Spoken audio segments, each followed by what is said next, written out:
1450 WCTC, the voice of Central Jersey. From politics to entertainment, from social issues to lifestyles, from newsmakers to pop culture. If it's Jersey, it's on Jersey Central with Bert Barron, 732-545-9282. Or toll free at 888-545-9282. 737 back on Jersey Central on the New Talk Radio WCTC. A little bit later on in this half hour, your chance to win 4 tickets to see Mr. Las Vegas himself, Wayne Newton, will be taking the stage at the State Theater on Friday night, November 6th. Tickets are on sale now, statetheaternj.org. Your chance to win a family 4-pack of tickets is coming up. Joining me now on the Raritan Bay Medical Center Jersey Newsmaker Hotline. We get together every Tuesday morning at this time with the president and owner of National Estate Jewelers in East Brunswick, a little feature that we like to call What's It Worth? And let's welcome back Barry Blank to WCTC Radio this morning. Hey, Barry, good morning. It's Bert Barron. How are you? Good morning, Bert. I'm wonderful today. I'm happy we're not snowing yet. Yes, thank goodness we don't have that coming down yet. Before we talk about our topic, first of all, exciting news that National Estate Jewelers will be in the house. You guys will be represented at this weekend's Health and Wealth Forum. So many thanks, Barry, for making National Estate Jewelers part of our Health and Wealth event. What will National Estate Jewelers be doing there?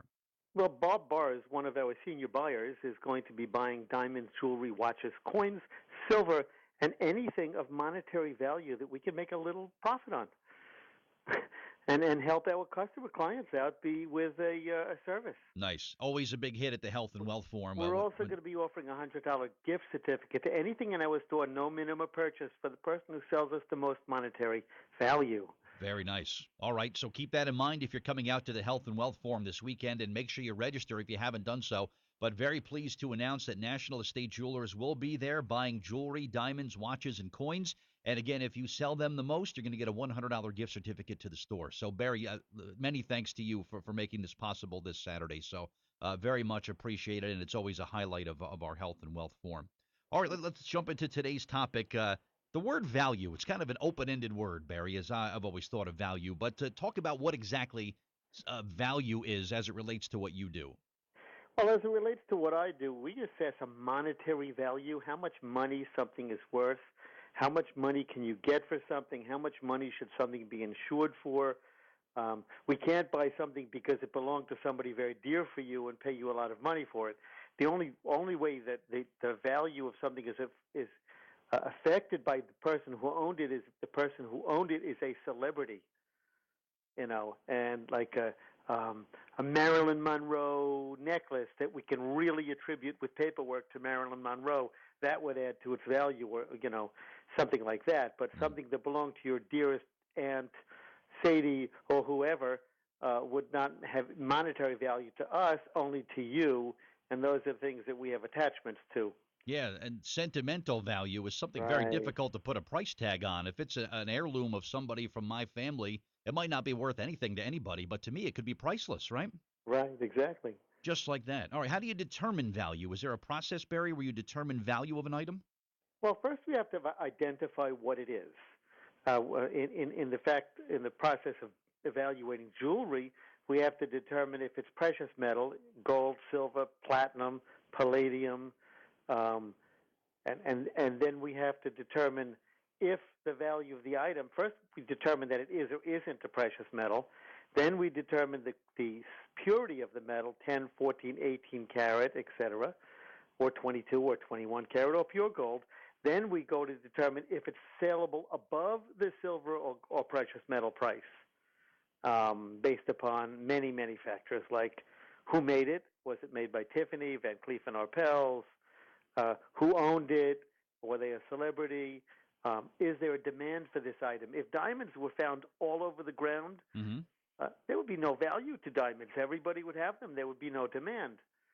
But because they are very rare, rarity is a very major part in assessing value. That's an excellent analogy. Now, I know in the real estate world, Barry, they say location and location are the top 3 things. Are there any things in your industry that are of that automatically make something, the value of something sort of increase exponentially with a couple of simple qualities or simple factors? To use the real estate analogy, it's condition, and condition. Okay. I mean, you look at, for argument's sake, you look at a book from 1905. And you say, well, does it have its original book jacket? Really, really, the original. If it's a rare book, and just because it's from 1905 or 1850 does not give it value. It's determined by many factors. Is there a search for this book? Is there a demand for this book? Is it signed by the author? Is it a first edition? In jewelry and in coins and in watches, it's condition. Is the coin, how close to its newest condition is it? Newest in coins is uncirculated or proof. In jewelry is, does it have its original box? In watches, does it have its original paperwork in box, or maybe even the original receipt? These are all very important factors. So even when it comes to books, that paper sleeve that always seems to rip and always seems to get in the way, that's value that adds to the value of a book. Yes, it certainly does. In other words, years ago, I had somebody bring me an Amelia Earhart book. And now we all know that Amelia Earhart disappeared before she became extremely famous. So this, what I didn't know, and at the time, was I was shown this book, and I didn't pay enough attention to it. It turned out that book was signed by Amelia Earhart. Wow! And because this book was sold online by my clients themselves for over $2,000. Now I think that this book was worth close to $8,000 to $10,000 had it gone to the correct venue, like a big auction house. Interesting. Wow. Barry Blank is with us here on WCTC. We talk every Thursday or Tuesday morning, rather, about things, and we're talking about value today on this edition of our segment called What's It Worth? Barry, I'm always a little bit leery about doing online research when trying to get a value for something. I don't know if websites are trusted, where the source is. I'd rather talk to a professional like you, but what's the best way if you want to do something online? The best place to search right now is on eBay. And I it's a big company. And when you're searching on eBay, there's a lot of danger because you can have the same item selling at many different prices, and it's a little befuddling.